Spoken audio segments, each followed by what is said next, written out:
Capricorn.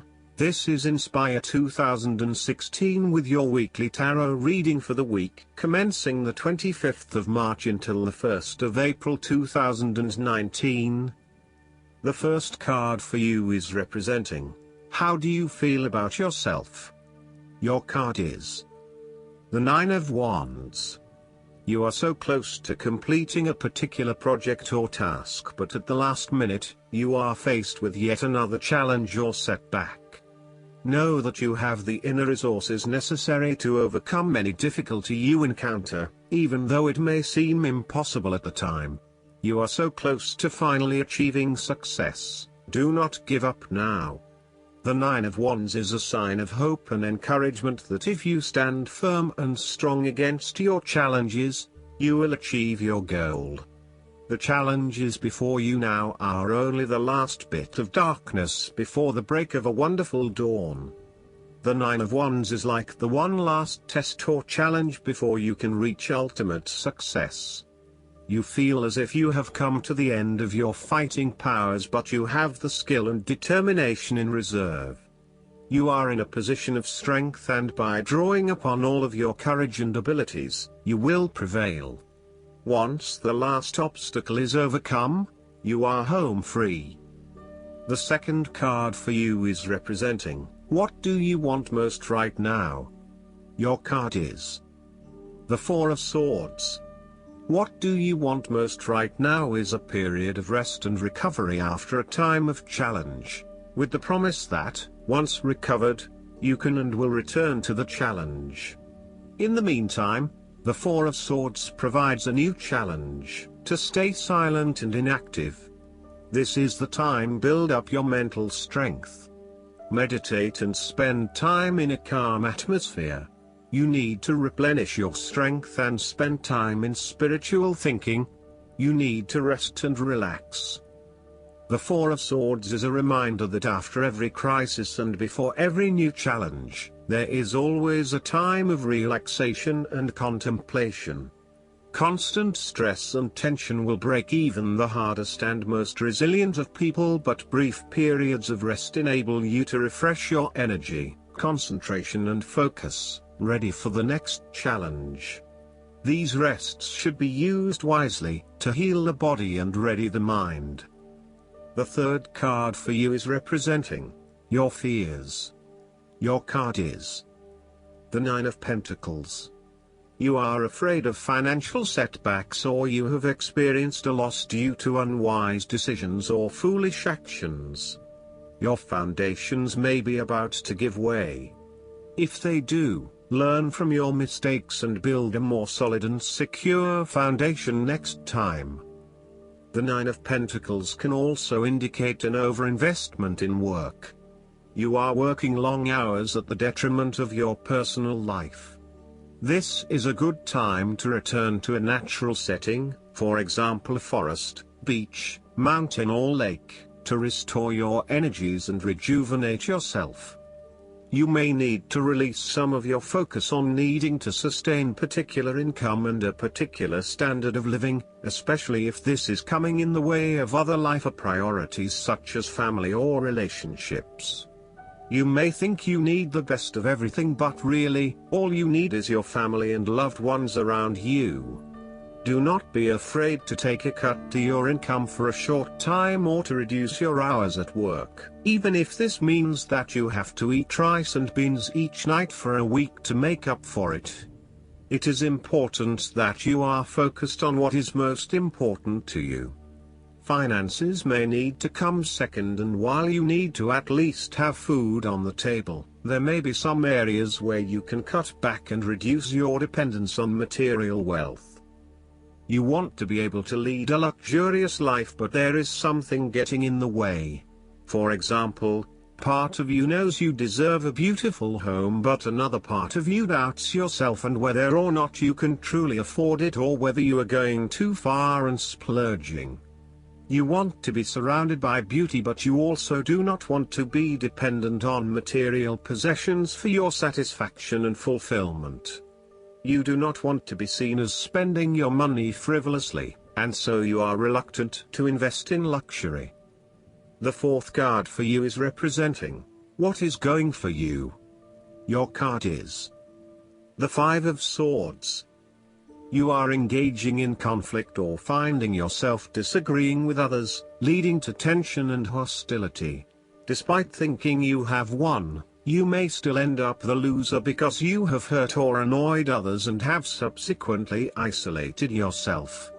You try to pick up the pieces and act as if the conflict is now in the past, but others have now lost faith in you and do not want to be around you.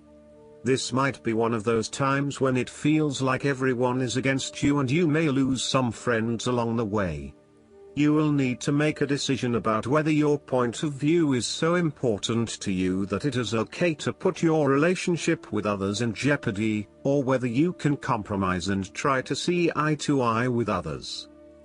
If you have been aggressive in your struggles, then you will soon accomplish your objectives.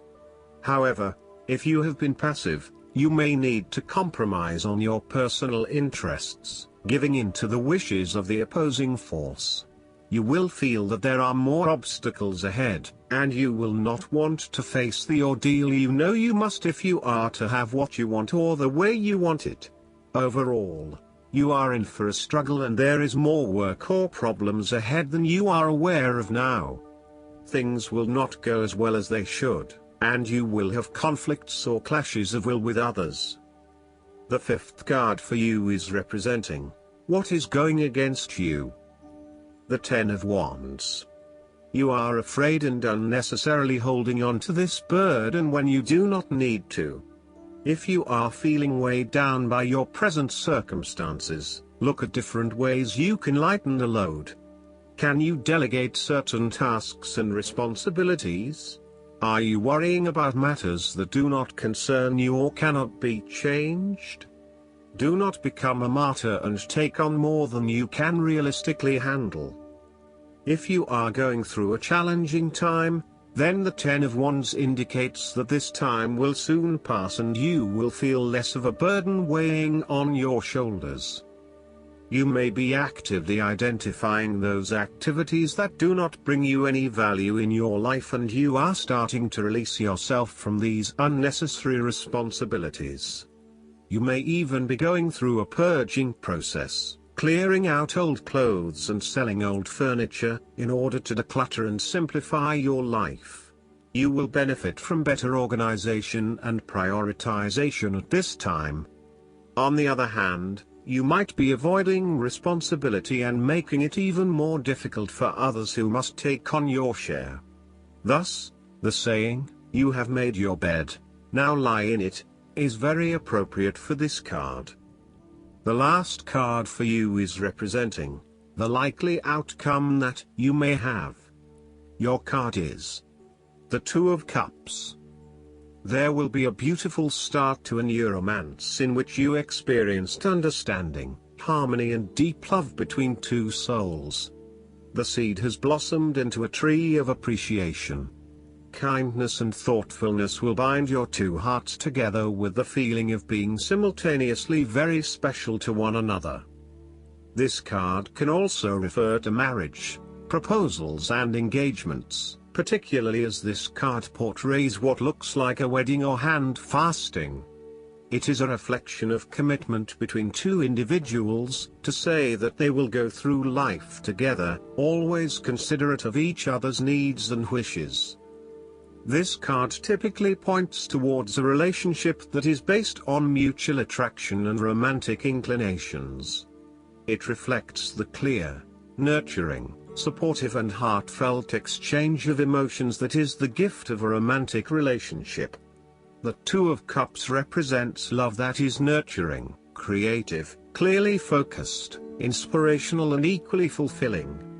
Last but not least, the guidance card for you is the Donations, Tithing, and Charitable Work. This card reminds you that giving and receiving are two sides of the same energy. If you've felt stuck lately, as if your efforts aren't being rewarded, then it's time to reverse the energy flow.